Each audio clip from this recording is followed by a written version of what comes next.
This is the Build Wealth Canada podcast with Cornell Schreiber, session number 3.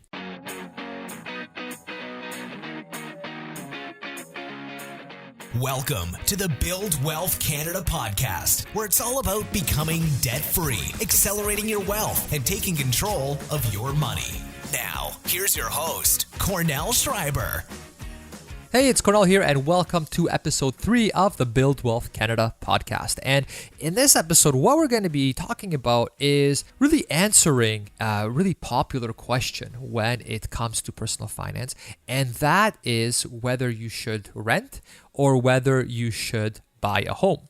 So this question really came to me from one of the listeners of the show who is looking to potentially purchase a home for the first time. And as I looked into this more and more on the internet, it turns out that this is a very, very popular subject. There's a lot of questions about this. But what I did find is that there isn't really a one-stop shop, one comprehensive guide that you can read or listen to, or a video you can watch that really takes you through all the different things to consider. There's a lot of good articles out there, but I find, there's a few good points here, a few good points there. So you have to spend quite a bit of time doing a lot of research to really try to get all the main points and all the main things to consider before purchasing a home and deciding whether you should rent or purchase. And so really that was the goal of this, or that is the goal of this particular podcast episode, is to really be the one-stop shop, the comprehensive guide where you can listen to it and you can really learn about all the different things that you should consider before you decide to rent or before you decide to buy. And what we're going to do is we'll actually split the subject up into 2 podcast episodes. In this first episode, we're not going to be talking about whether you can actually afford a home. Okay, so we're going to assume in this particular episode that you have enough money for a down payment, that you have enough money to pay for the monthly expenses, that financial piece is taken care of. So assuming the money's taken care of, should you actually buy or should you rent and then maybe spend the difference, for example, investing it in the stock market, let's say, buying index funds, for instance. Where will you get a better return? Where, in terms of your lifestyle, where will you be happier? Things of that nature. And then in the second episode, what we're going to cover is all the different costs that are involved with purchasing a house. So, if you go through this episode and you do the sort of analysis and you think about it and you decide, yes, I do want to purchase a house. That is something that is going to be a goal. It is something that fits with the lifestyle that I want. But what is it actually going to cost me? I mean, there's obviously the house price, but it's more complicated than that. There's a lot of different things in terms of fees. There's home inspection. There's less transfer tax. So there's the initial outlay, the initial cash outflow that occurs when you purchase the house.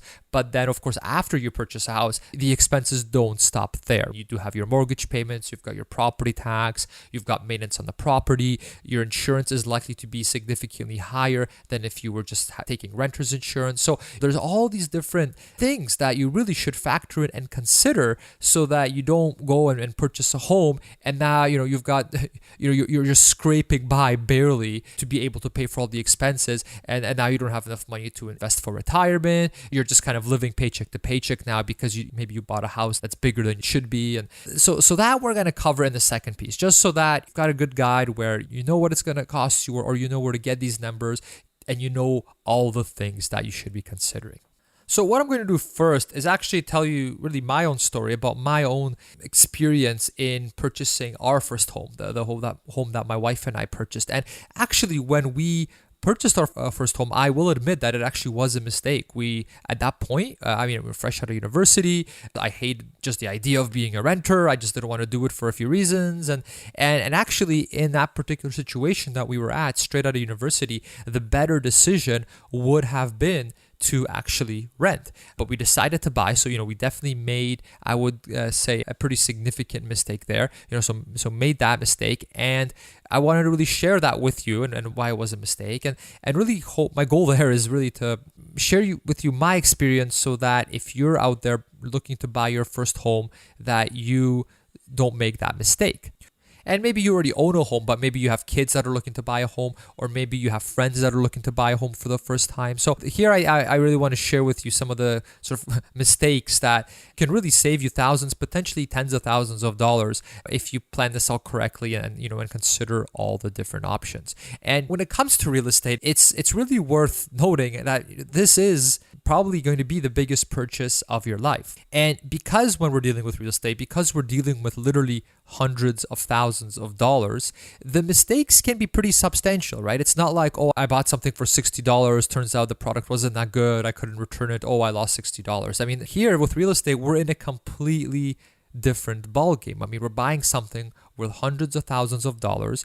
If we make a small mistake, that alone can cost us thousands of dollars. If we make a big mistake, that can cost us tens of thousands of dollars. And so it really is worthwhile I would say, to take this seriously and to really think through all the different things, all the different considerations, actually do the math, see what's better for you, just so that you can make the right decision. All right, so without further ado, here is our story. So straight out of university, my wife and I left our hometown, which is where our family and friends were, and moved away to our new nice house.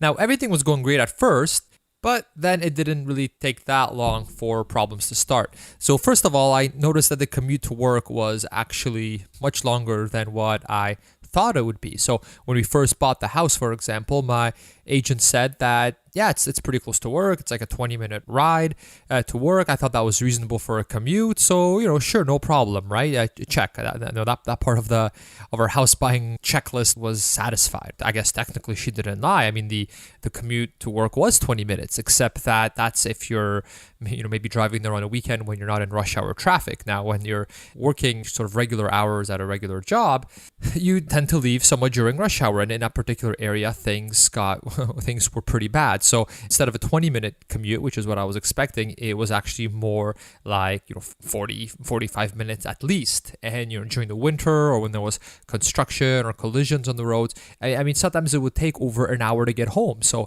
I thought it was 20, turns out to be an hour. Now, what does this have to do with whether you should buy a house or not? Well, if we first rented the house for the first year, or rented an apartment for the first year living in that city, we would have known that actually, despite something being 20 minutes away, it can easily be double that, maybe even more, if there is traffic, which there often is, or if there is a collision, which there often is. So by renting first, by trying out the city first, without committing to live there, we would have learned this, and it would have been a much smaller price to pay. And I mean, for me, I hate commuting. So for myself, I mean, that alone was a reason to not want to stay in that house indefinitely. So really, what's the lesson here? Well, there's a great benefit in renting in a new city first, obviously, just so that you can learn how it operates. How is it the public transit, if that's what you're going to be taking? How is the traffic, like in my case? Really, living in there first and really sampling it, I would call it, really lets you make a better decision whether you should buy or not. I mean, once you're buying, you're kind of settled in there. If the housing market isn't doing that great, you might have trouble selling the house. You might be stuck there for a while. So keep in mind, when you are pumping that much money into a house, you do want to make sure that it is the right one, that it is in a city and in a neighborhood that is okay, not that you think and hope that it's okay. All right, so that was really the first, I would say, negative thing that came. And next came the crime. So basically, in the 1 year that we lived in this new home, we had our car broken into, and they damaged the car as they broke into it. So that was not enjoyable. Also, we had someone try to break into our house. Now, fortunately, our alarm scared them off, but basically, they kicked in the door and then tried to quickly make a dash to get as much things as possible. But the alarm went off and it scared them off. They knew the cops would be coming any minute, so they fled. So fortunately, nothing was stolen, but we did have our door kicked in. I did have to, get a new door. And, if you've ever had your house broken into, it's actually a lot worse than we thought, really. I mean, it kind of messes with you psychologically a bit, right? I mean, because your home is supposed to be sort of your private, safe space, and when you know that someone can just kick the door in, barge in, and do something that you don't want them to, that really messes with you a little bit. If my wife's alone now, I see there's people in that city that would be willing to do something like that. And once we have children as well, right? At this point we didn't have any children, but that's obviously something that really immediately comes into mind. I mean, if there's people like that, breaking into houses, I don't know if I want to, raise kids in a neighborhood like that, especially when we've had 2 break-ins in our first year living there. I mean, that's not a very good, ratio, I would say. And it's not like we were living in some sketchy neighborhood and, nothing like that. We basically lived in one of those newer cookie cutter middle class neighborhoods, right? Where all the houses kind of look the same, but everything's new and modern and you don't have to maintain the house much and that kind of thing. So it wasn't that we bought in some sketchy part of town and it's like, well, what do you expect? Then, living there longer and longer and longer, we found out that there were other crimes and violence that was occurring in that particular city. There was even actually a murder on an intersection that I pretty much drove by to work every day. And so that kind of is another thing that you think about when you decide, well, do I want to raise children in this house, in this city in the future? So once again, what does this have to do with should I rent, should I buy? Well, once again, we rented in that city first before we bought a house. In that 1 year, we would have learned that, okay, here's kind of that neighborhoods. Turns out there actually is a lot more crime here than we thought there was. And we probably would have decided to live elsewhere. That's something that we could have learned without actually purchasing a house there. So it's, definitely something that we should have done. All right. And then the next problem that we actually came across was the distance from the family problem. So while our families were only about an hour drive away from where we lived, we still only really got to see them once every 2 weeks. So now, with our parents aging and our siblings growing up, I couldn't help but think that we were missing out on a lot of valuable family time. Also, once we had kids, I thought, well, they wouldn't be able to see their grandparents as often. It's not like we can just drop them off at their grandparents if we needed them to take care of them, right? I mean, we were basically all alone in this new city. So there wasn't much of a support network if someone needed to take care of the kids on a moment's notice, for example. So, much different than our current situation now where we're back in our hometown. We have my wife's family here, my family's here. The kids now have a support network. They have their aunts, they have their uncles close by, they have their grandparents. Very, very different. Also what happened is I kept imagining myself being this old man with my parents. My parents are no longer around and regretting that, well, I really wish I lived in a city that was closer to them so that I could have spent time with them while they were still alive, right? I mean, I know it's kind of a negative thing to think about, but when you don't see your parents as much as you'd like to, and you see them getting older, and that if things are kind of moving on, it's sad. It's not one of those things you can take back, right? I mean, there's only so much time you can spend with your parents, and there's only so many activities you can do with your parents while they are still at a young age, while they're still healthy. By moving away, we were kind of missing out on a lot of that, right? I don't know if that's important to everyone, but for us, that was kind of a big thing too. And what's interesting is I didn't really anticipate this problem when we first moved. After all, we were 2 young professionals with nice new jobs after university, ready to take on the world and make our mark and all that kind of fun stuff. But it's interesting how our priorities change and just how they shift once you get older and you realize the importance of family and relationships. So, basically, after living in a house for only a year, we decided to sell it and move back to our hometown, which is in Kitchener-Waterloo. Now, so in this case, in our particular case, would we have been better if we rented instead of buying the house? And the answer to that is definitely. So, for example, if we rented, we would, let's take a look at what we would have to have done. We would have simply have to give notice to our landlord, and really our only expense would be the moving expenses. We fulfilled our sort of end of the lease, and the lease is up. We don't renew. We just have moving expenses, which is something we would incur if we bought a house too. So really that would have been really simple.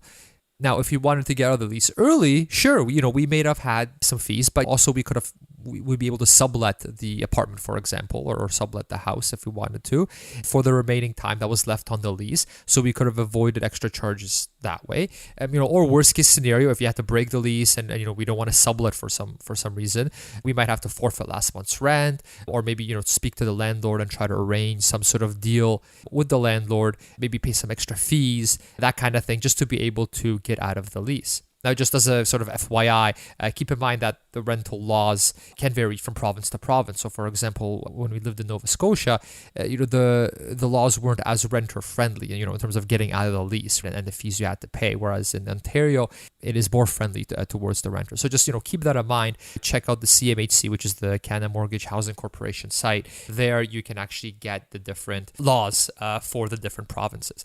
Also, you can check out the show notes at buildwealthcanada.ca/3. I'll have some links up there as well for those kinds of resources. But I mean, I'm kind of getting off track here. Basically, the point that I want to make here is that even if we had to break our lease and pay some fees, those would be a lot, and I mean a lot less than the fees that you have to pay, the different expenses you have when you are selling a house. For example, a property, it did increase in value in the year that we were there, right? Which is, so, that's great. But then you start hacking that away with all the different expenses you have to pay. So for example, when we had to sell our home, well, we sold a home using an agent, and the agents take a pretty substantial commission. So I mean, that really, really whittles down your appreciation that you've had on that house if you have only been living there for a year, for example. And what if the property values went down? What if something happened? I mean, that happened in the States, for example. So now your house is worth less, and you're still, the agents still want their fees, right? So now you're even more in the hole. So that's one thing that really cut into the appreciation that the house had. Then there's also the time and money cost of making everything look amazing. So, if you're trying to sell a house, you pretty much want to make it look like a show home so that you can get top dollar for it. Whereas with a rental apartment, for example, I mean, it does not require as much effort. Then there's also the lawyer fees as well. Something that, once again, you would not have to deal with if we rented, we wouldn't have had to pay these lawyer fees. On top of that, sometimes what happens, when you go and you sell a house, is generally there's a home inspection that happens, and then the potential buyers come to you and they're either happy with it, or they'll say, well, we're not going to buy the house unless you fix this, and this, for example. So that can cost you extra as well. And in our case, that actually happened. So we found a buyer for the house. We were happy with. Everything was fine. It was time for a home inspection. The home was pretty new, so we didn't really expect anything to really come up that would be an issue. But it turns out that in the foundation there was a little crack. Now I know a crack in the foundation sounds scary and serious, but actually not all cracks in the foundation indicate that there is actually something wrong with the foundation. In fact, cracks occurring in the foundation, it is actually quite normal and isn't something to be concerned about. Now, there are certain, like if a crack fits certain characteristics, it actually does indicate that there is a foundation problem. So, there's kind of cracks that are just really cosmetic that don't really impact anything. And then there are the cracks that, okay, there's actually an issue here. Well, in our case, the crack was purely cosmetic. There was nothing, it's not like the house was gonna, the basement was gonna flood because there's a giant crack in the basement or that there's some foundation issue. It was purely cosmetic, but that didn't matter. The buyer, it was, I think it was the first time that she was buying a house. That made her nervous. That crack made her nervous, and she didn't care that it was just a cosmetic thing. She wanted that thing patched up, and she would not budge on that. She wouldn't buy the house unless we fixed that. And so basically, we had to spend several $100s to basically have a contractor come out to our house, get one of those giant digging machines and dig a giant hole in the side of our house so that he can seal the crack from the outside. So was that stressful during the house selling process? Yes. Was it expensive? Yes. Is that something that we would have had to deal with if we were renting? No. Right? So that wasn't pleasant. Not something that's very enjoyable. And if our house, if we held the house for a long time and the house appreciated very, very significant amount, and this little thing came up, or, at that point it would be considered like a little thing, right? Because, whatever, you do it, your house appreciated so much anyway, you're not out that much money. But in our case, we've only been living there for a year. So here is once again another expense that is now something that we have to cover, that's not going to be offset by the amount that our house price went up over the year that we held the house. All right, so that's just, really another thing to consider. So instead of going through all of the above, all the headache, all the stress, all the money that we spend that, didn't have to be spent if we just ended up renting, we could have just rented an inexpensive apartment, use the money that we would normally spend on property tax, house maintenance, the higher insurance fees. We could have just spent that in the market, for example. Like I would have bought, for example, index funds or ETFs, put the money towards that. After a year, we would have moved anyway, right? Because, even though our house might have not got broken into, we would have still found out about the crime. We would have still found out that actually the traffic in the city is really bad and it takes too long to get to work. We would have still wanted to move back and be with our families, right? So regardless, we would have wanted to move back. And so in this case, renting would have been a much, much better, a much cheaper, a much less stressful course of action, and would have taken up a lot less time for us as well. All right. So, don't get me wrong. Having a house definitely has some huge benefits. In fact, right now we own 2 houses. We own our primary residence and we also own an investment property that we rent out too. So it's not like I'm, anti home purchases, right? And I'm not everyone should rent. That's definitely not what I'm saying at all. But what I'm saying is that there seems to be sort of this common misperception I've noticed with some people that think, well, buying a house is always the best option because you're paying off your mortgage instead of paying the landlord their rent. But what some people don't realize is that, well, depending on the house you buy, depending on what you're renting for, but oftentimes what you pay to own a house, all the different fees that come with that, generally it is more than if you just rent it. And as my story I think indicates, being able to move for an inexpensive cost is also something that's pretty significant. All right, so I hope you enjoyed that. I hope you learn from some of the mistakes that we did as a young couple straight out of university, ready to purchase their first house right away. It's not always the best option, and it is important to consider different things. And when it comes to considering the different factors between buying versus renting, I find there's really 2 components. All right, so there's the financial component, and then there's also the lifestyle component. All right, so the financial component is okay. The place that we would like to rent for is going to cost X amount of dollars. The type of house that we would be okay living in costs this much money. We think we can get, this much in the stock market to invest our money that we save by renting versus buying, and therefore, and considering a whole bunch of other factors as well, we can decide, okay, this is, from a strictly financial perspective, renting might be better for you, or buying a house may be better for you, right? So there's all these different variables. And actually, I do have a tool to share with you, which is basically a calculator that calculates whether you should buy or rent when it comes to these financial reasons alone, right? So it doesn't consider some of the other things that I mentioned in my story, or that I'll mention to you in a second. But I do have a tool for you, so I'll give you that as well. All right, but that's the kind of the financial component, right? So if we're looking at strictly dollars and cents, this is what you should do based on this whole list of assumptions, okay? Now, the lifestyle component is something like, okay, the ability to move easily, as is the case, for example, in our story, or having to, for example, maintain the property, whereas if you're renting, you don't have to maintain the property, right? So that's kind of more of a lifestyle thing, right? Like, are you going to be mobile? Are you going to move around? Might you move from city to city or switch jobs often, right? That's more of a lifestyle kind of thing. Now, I don't know about you, but when I first asked myself this question many years ago, when I was fresh out of school, question, what should I buy? Should I rent?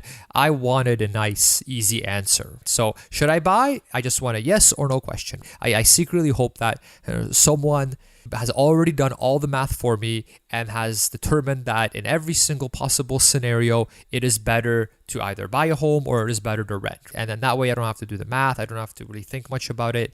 Just do kind of what the experts say because they're right. And then someone did the math and that's always the correct answer. But, so that's kind of, and I think a lot of us, are guilty of that. Well, probably everyone, right? We want, if there is an easy solution, we would rather have the easy solution than the more complicated one. But, when you start researching this question more thoroughly, and you start actually doing the math and you look at all the different considerations and the advantages and disadvantages of renting versus buying, there actually isn't really an easy answer. There really isn't. There are just simply too many variables to consider.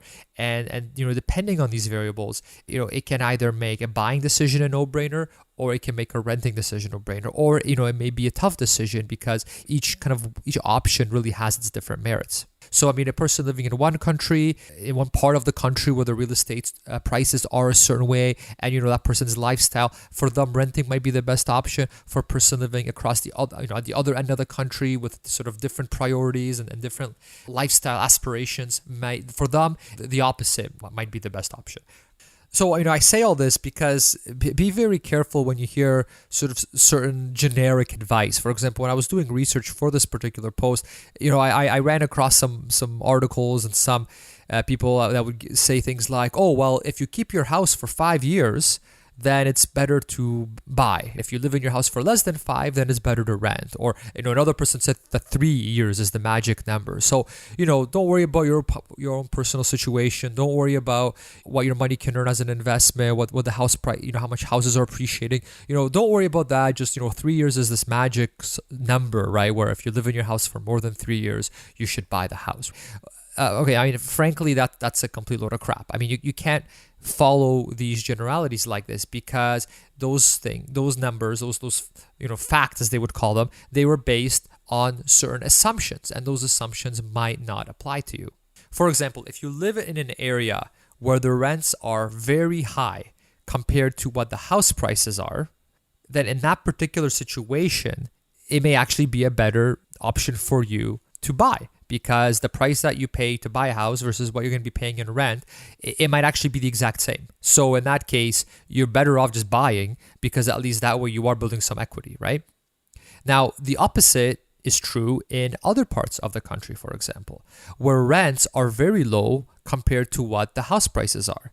So in those cases, you might be better off renting instead of buying a house, and all that money you're saving because you're renting and you're not actually purchasing a house, that money you can actually invest in ETFs, for example, or index funds, and you're at the end of the day, in the long term, you will have a much larger net worth than if you went and you bought the house. Then there are other factors to consider too. So for example, if you choose to rent, right, and when you look at different articles and different comparisons, that's it comes down to the assumption that if you are renting, then you are actually investing the money, that you're not spending on house maintenance, higher insurance, property taxes, that you're actually taking that difference that you're saving and you're investing it, right? And that investment is actually giving you a return, right? You're getting a positive return on your investments. So then, the question comes, okay, well, if you're saying, yes, renting's better for me, because, for that reason, and yeah, sure, I'll invest, right? Well, when you make those investments, are they actually going to generate a positive return on investment for you over the long term? Also, are you actually going to be diligent enough to consistently invest that difference in the stock market? So after you've been doing this for a while, you're going to have this huge amount, you're going to have this nice big portfolio, hopefully. You're going to have all this money, and are you going to then use some of that to purchase a new fancy car even though you don't need it, or take an extra vacation, or instead of investing that difference this month, well, let's just use it for another vacation. So is that what you're going to do? Are you going to just speculate in stocks? Is that what you're going to be doing? You think you can beat the market and make a lot of money that way? Well, what if there's a market crash? What if your predictions don't pan out, right? So there's these different components, right? Are you actually going to invest this money, and are you able to earn a decent ROI? Also, there's another component. For example, if there is a market crash, there are definitely people that panic, right? Things like if you think of 2008, the sky is falling, and let's just people are selling and selling and selling their assets, basically, all these equities that they own at really, really low prices. Just out of panic. So if that happened to you, where let's say there is a market crash, are you going to be able to say, okay, I'm going to ride this out, I'm going to hold on to those investments and wait for the market to rebound? Like in this case, I'm speaking, if you're investing, for example, in index funds, are you willing to wait it out? Because if you choose to rent and invest your money, and then the market crashes and you decide to cash out because you're afraid of losing anymore, you don't want to wait it out, well, maybe you would have been better buying now, right? Because you really did, you lost basically money in the stock market at that point. So that's another pretty significant consideration. All right, so my story focused a lot about really why renting would have been better in our particular scenario. But now let's flip the table a little bit here. Let's talk about why it might be a good idea to buy. So if you do buy a house and you pay off the mortgage quickly, you get some really huge benefits. So for example, in our case, at 29, we had our mortgage completely paid off, right? So we had no other debt. So it was debt freedom. We weren't paying any sort of rent. We had no mortgage payments. So, when you think about it, that is huge, right? That's well over $1,000 that is now not leaving your account every single month, right? So think about all that you can do with that money. Now, if you took the renting option, you wouldn't really be able to do that. You would always have to be paying someone rent, right? You can't become rent-free by renting, right? I mean, there's always going to be that at the end of every month, you are going to have to pay rent. Whereas with a mortgage, if you pay it off, you're basically living rent-free at that point, right? There's still, other expenses, but again, you don't have to spend over $1,000 just to live where you are. So when that happens, your risk goes down a lot, okay? So for example, if your mortgage is paid off, right, and you don't have to pay that amount of money just to have a roof over your head anymore. Well, what happens if you lose your job? Well, you can probably survive that, right? Especially if you have savings, you have an emergency fund, if you're managing your money responsibly, if you have a significant other living with you and they're still working, you can weather a job loss no problem because you are far from living paycheck to paycheck. Okay, what if you get hurt, for example, and you can't work anymore? Well, once again, you don't have that giant rent anymore to pay. You don't have those mortgage payments to pay. So you are in a lot safer of a spot. You need a lot less to live on. Also, what if you start having children and either you or your significant other wants to stay home with the kids? Okay, well, that becomes a much greater possibility. What if you want to quit your job and start a business or, start a business part-time? Once again, much easier to do. You now have that option because you don't have to worry about hitting that rental figure that you have to pay at the end of every month. Okay, so that is a huge, huge advantage. So just to give you an example from my own life, right now, for example, technically, my wife and I can be semi-retired. I mean, I'm 30, my wife is 29, and we can semi-retire right now because we don't have that mortgage. So we can very easily survive off one full-time salary, or we can just both work part-time, spend more time with our child, spend more time doing the things that we want. So imagine not having to commute to work anymore. Imagine not having to, sit in a cubicle for at least 8 hours a day. That probably wouldn't be possible if we still had this giant mortgage or had to pay rent every month. So the ability, the freedom, the options that gives you is very, very huge. In fact, right now, actually, we just had our daughter and my wife is on mat leave right now. So she's pretty much earning like a part-time salary just from the mat leave. And then myself, I actually switched my work recently to be on a part-time basis. And that's fine. And we still have money to invest for our retirement. So once again, that's just something that we were able to do because we did purchase a house and we did pay it off quickly. And now in terms of what we need to live on every month, it's very, very little. So, I mean, that's kind of the nice peace of mind you get, right? Is no matter what happens, if something happens in your life to make it difficult, right? That you can't just be working full time anymore for whatever reason or don't want to be working full time. Well, you now have that option. You now have all this extra cash flow every month.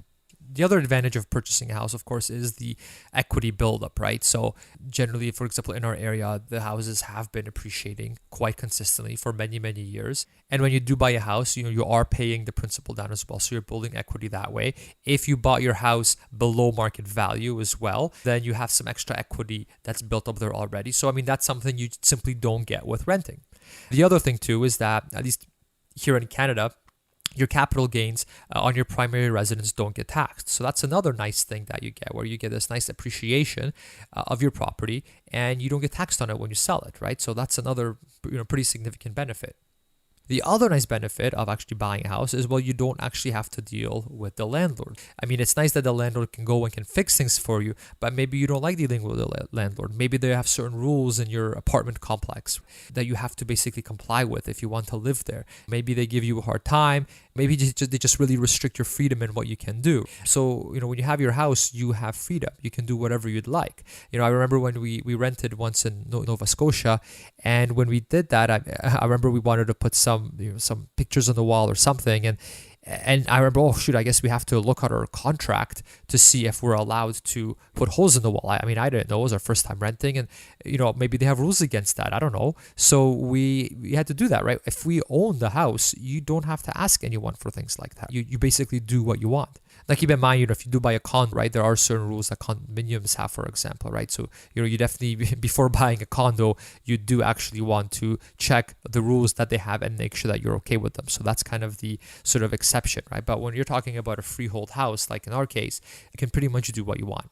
Okay. The other thing you can do is you can do forced appreciation. So if you own the house, there are certain things you can upgrade in the house to increase the value of that house. So they increase maybe your standard of living a little bit, certain things that you may add to the house, and also it increases the value of the house. If you're renting, you can't really do forced appreciation. If you do something nice to the house, is the landlord gonna make you pay less rent every month? Is he gonna give you money? Probably not. So there's your hands are kind of tied in regards to that. The other really big thing is that when you own the house, you can't be forced to move out. That is a huge thing. Moving is very expensive, plus it's quite a pain. If you've ever moved before, and you probably have, it's always a lot more work than you initially think, and it's a pain. It's not something enjoyable. It's expensive, and think of it too. If you have children, for instance, well, if the landlord now forcing you to move, let's say, well, now maybe the next place you find where you can rent, it might be in a different part of town, and maybe now the kids have to change schools, or now school's a lot further for them, right? It's very inconvenient. It can be very, very disruptive when you're forced to move. If you own a house, no one can really kick you out. Now, in some places, there is rent control, and in other places, there is not. You would want to look up the laws in wherever it is you're living to see whether there's rent control. But in some places, there isn't. So the landlord can increase the rents as much as they want. Sometimes they have different restrictions, for certain provinces, for example, like in Ontario, that's something that's pretty tightly controlled. But if you buy a house, you don't have to worry about the rent going up. Or, if you're in an area that doesn't have rent control, then the landlord could really jack up the rents and you really may not be able to afford living there anymore. That's a pretty significant thing as well. The other thing too with owning a home is that I would argue that it is a relatively safe investment if you keep on top of things. So if you know your neighborhood, you know how your neighborhood's doing, you know what's kind of happening in your city, you know what's happening, sort of the latest developments, then it is a relatively safe investment compared to, for example, I would say speculating on stocks, let's say, right? Like if you think a company's stock is going to go up in value, you do your research, but you can't really probably don't work at that company, right? You probably don't know the CEO and you probably don't know all the sort of inner workings that whether that the stock of that company will go up or not. There's limited information available to you basically, right? As a third party. If you own a house, then you will know, you can find things out, right? Like how is employment in the city that I am, right? Is there job growth, for example? Is the population increasing or decreasing? Is there something being built around my neighborhood or area that could change the property values? Or, are they building some sewage plant across the street from my house, for example, right? That might affect the property values. Well, you're gonna, if you stay on top of things, you can anticipate to a certain extent things that may alter the value of your home. So in that case, I would say you have a lot greater insight than if you were, let's say, investing in a company, because you don't really ultimately know what they're going to do. Now, the other nice thing is that you can actually refinance your house once you have enough equity in it, and you can use that equity to buy investment properties. So if you do want to be a real estate investor, you do have the option of doing that. And you may want to be one, you may not, but regardless, it's nice to have that option. All right, so that concludes sort of the nice benefits of actually owning a house. If you have any more if you think I missed any, definitely go to buildwealthcanada.ca/3. And right there in the comment section, definitely let me know if you have any sort of other considerations, other sort of benefits that you think I might have missed. But I think if you listen to those or you read those on the blog, you definitely have, I would say, a really good handle on the benefits of buying versus renting. So now with that said, let's take a look at the advantages of renting. Some of them I already mentioned in my earlier story, but let's take a look at these just so that you're well informed. So the first one I would say would be the commute. So you may be able to find a place to rent that is, let's say, somewhere in the city center or somewhere really close to your work that is pretty inexpensive. Whereas, for example, if you work in a city center, to actually buy a house or an apartment in that city center, it may be extremely expensive. You may need to move somewhere out in the suburbs where it's a bit less expensive, right? So renting might help you out in regards to that. Now, the next thing is that if you are investing the money that you would normally spend, on the expenses of a house, if you're investing those because you're renting, so your expenses are lower, then you should be a lot more diversified than someone that's basically tying up all their money in the house. So for example, if you are buying, ETFs, which are very, very highly diversified, So now generally, I mean, that is something that is safer than just tying up your money in a single property. Now, like I mentioned before, if you're living in a house and you're keeping up with everything that's going on in the community, in your city, you should be able to hopefully find out if something might be occurring that could negatively impact your property values. But there's never really any guarantee, right? You don't have a guarantee that you will always know everything that's going to happen. Surprises can still happen. There is a risk involved. So because you're putting all your eggs in one basket, there is that risk. So it's something that, you do have to face. So ideally, you have a house, like in our case, what we did is we paid off the house fully. And then as soon as we've paid it off fully, we started investing very heavily in ETFs.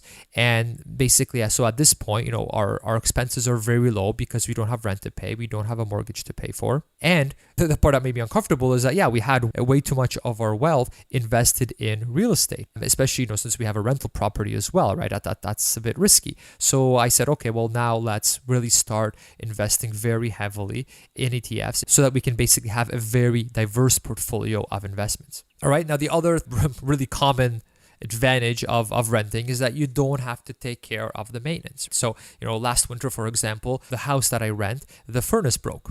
Middle of winter. So I had to go to the tenant. I had to get a professional to fix it, inspect it. Ended up costing me something like $400 to do it, plus an entire day of work where I had to focus that and fix it.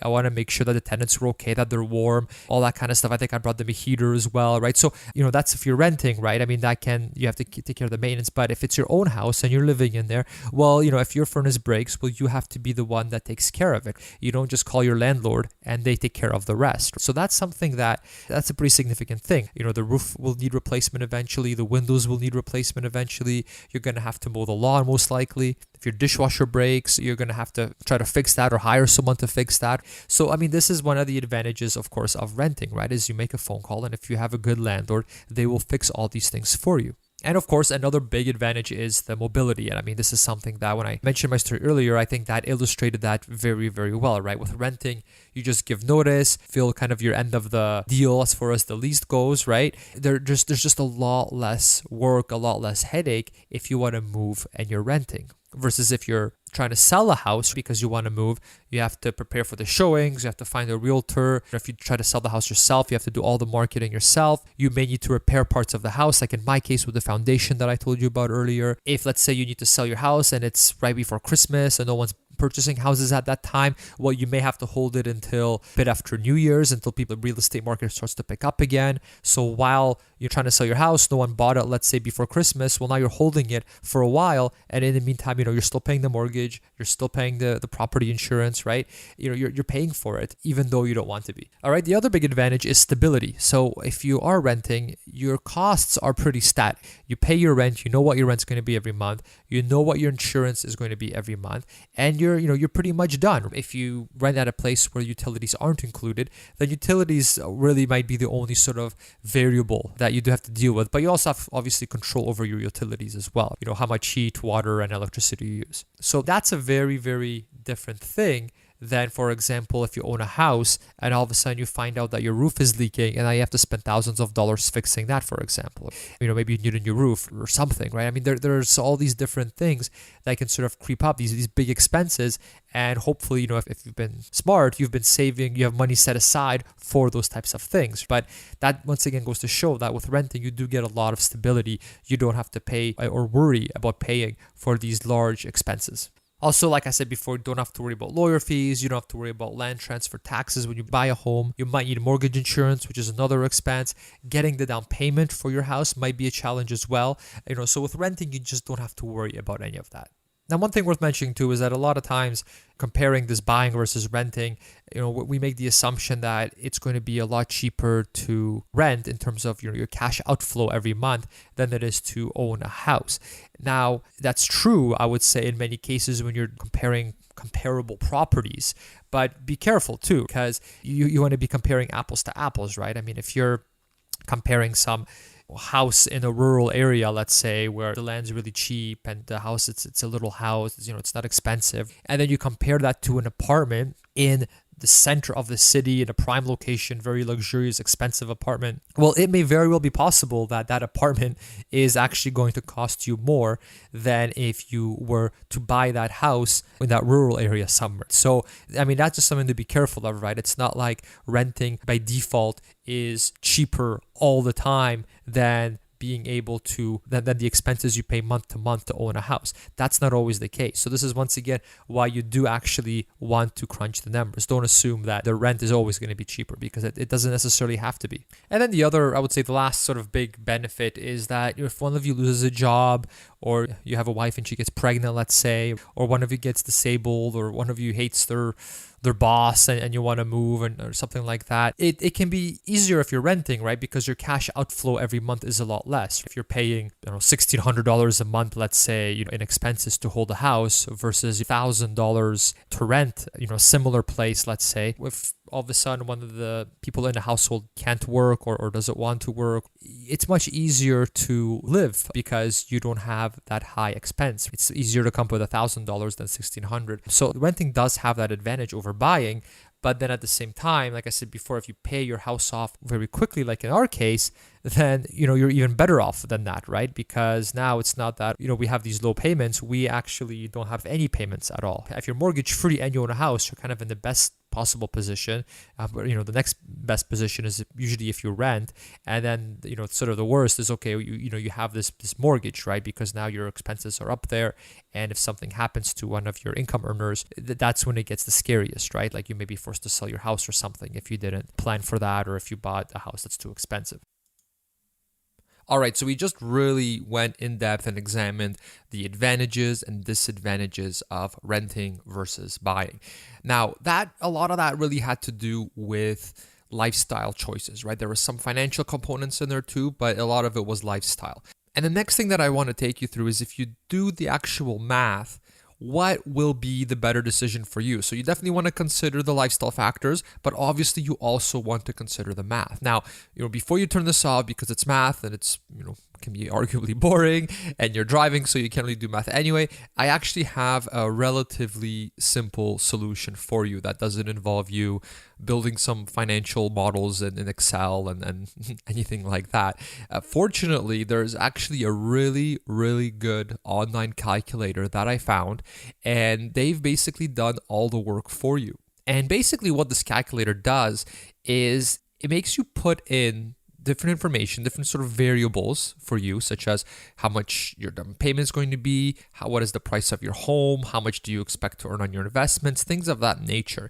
And then it basically tells you whether, based on that information, you are better off renting or whether you are better off buying a home. So for example, when I plugged in some information, depending on the variables I put in, it might say something like, okay, if you hold your house for more than 10 years, then you're better off buying. Or if I change the variables a little bit, like change my rates of return, change how much I'm paying for rent, it might say, okay, actually, if you hold your house for more than 3 years, it's better off to buy instead of rent. So it's a really, really useful calculator. And now this calculator was actually created by the Investor Education Fund, which is basically a non-profit company that exists here in Canada. And their purpose is to help educate Canadians on the field of personal finance. So I do like the fact that it's non-profit. I really like how they don't have any sort of financial incentive to get you to buy a home or to get you to rent a home. For example, if I was trying to sell you a house, well, then I now have a financial incentive to try to skew the numbers, skew the calculator a little bit, make little changes here and there so that you are more likely to buy a house, right? Because then I make more money. Also, if I'm a landlord and I'm trying to rent you something, well, now I have that financial incentive for you to decide to rent instead of buy. So, that's something that we should always ask whenever someone's giving us advice, whenever somebody is offering us something like this calculator is, well, what is really their financial motivation? And in this case, because they're nonprofit, because they're not trying to sell me a mortgage or trying to sell me some sort of apartment that I can rent on their website, anything like that, I do feel that there's quite a bit of trust there. And at the same time, this is definitely a reputable website, a reputable company, I would say, that I definitely feel comfortable with when it comes to using tools that they create. All right, so the link to get to this online calculator, it's actually very long. So what I'll do is I'll put it in the show notes for this episode, which is buildwealthcanada.ca/3, just the number 3. So buildwealthcanada.ca/3. And it is a free calculator. It doesn't cost you to use it or anything like that. And it really, really is useful. A little word of caution, though, is that it can be a little overwhelming. This is really the best calculator for renting versus buying that I've seen. And I've searched quite extensively to try to find the best calculator for you. And this is the best one that I've seen. And I really like how it does focus specifically on Canada, considering I'm living in Canada and there's a good chance that you are too. In the United States, for example, they are able to write off the interest that they pay on their mortgages, whereas in Canada, we are not. And I mean, that's a pretty significant thing, for example. So there's a lot of good calculators on the United States side.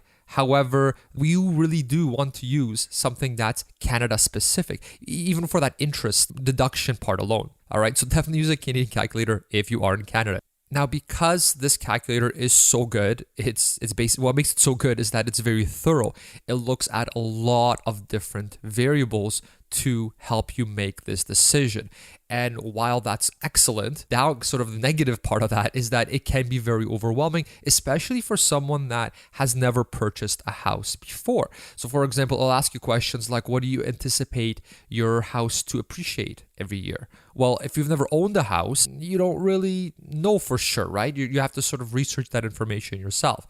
What do you expect to get from your investments? What is going to be the cost of your home insurance? Well, if you've never purchased a home, how are you supposed to know that? So some of these questions can be difficult for you to answer if you've never purchased a house, or if you have, but you've never really tracked that kind of information, if you haven't really tracked your cost. And to really help you with that, what I would suggest you do is go on the show notes for this particular episode, so buildwealthcanada.ca/3, and in the comments section, if there is a part of this calculator that you're not sure about, if there's a number where you're not really sure how to get it, where do I get this information? Just in the comment section, ask me, and I will do this for you, because I've basically gone through this process quite a few times already. I've read pretty much everything I could get my hands on regarding the subject as well. So I feel very comfortable providing that information to you. But I also don't want this podcast to go on for an hour and a half explaining every single component, every single variable, what the common numbers are, etc. So go on the buildwealthcanada.ca/3 in the comment section. Ask me if there's any part that you're not sure about.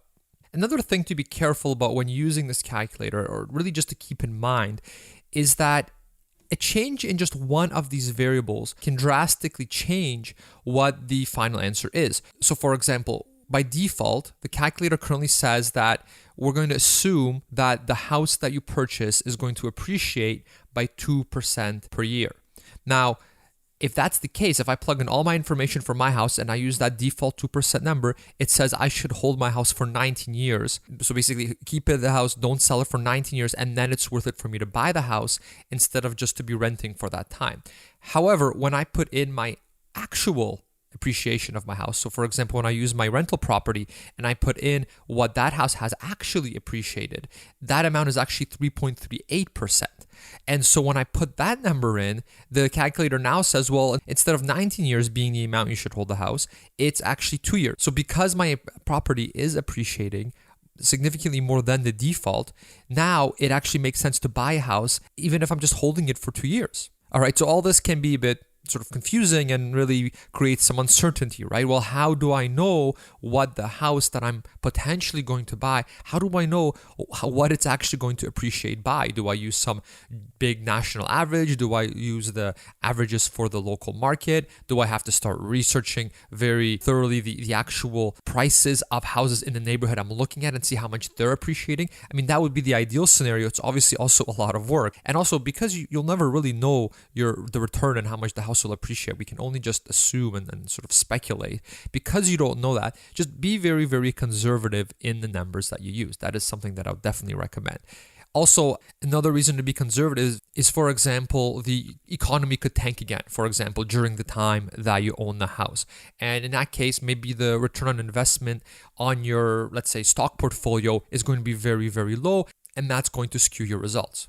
And the thing too is once you start running these numbers and you start looking at these variables, you'll notice that there's all these different assumptions that you have to make. And no one knows this. I mean, we really don't know what the economy is going to do next year, what the economy is going to do for the next 20 years. Are interest rates going to go up? Well, when are they going to go up? How much are they going to go up? For how long will they stay that high? We don't really know any of this. And yet, if you do want to get an answer, this is the kind of information that you do have to enter into the calculator. And it's better to have that information in there than just to ignore it altogether. So the calculator is great, and I absolutely love this tool. But just keep in mind that when you are doing these sort of predictions, you're assuming a lot of things that nobody really knows. And so that's another reason why, one, you want to be conservative when you're making these estimates, like what is the appreciation of the house going to be, for instance. But at the same time, this is another huge reason why it's important to consider the lifestyle factors that we considered earlier, because it's not just about the money. It's about, do you want the ability to be able to move easily? Do you want to be able to have something that is your own?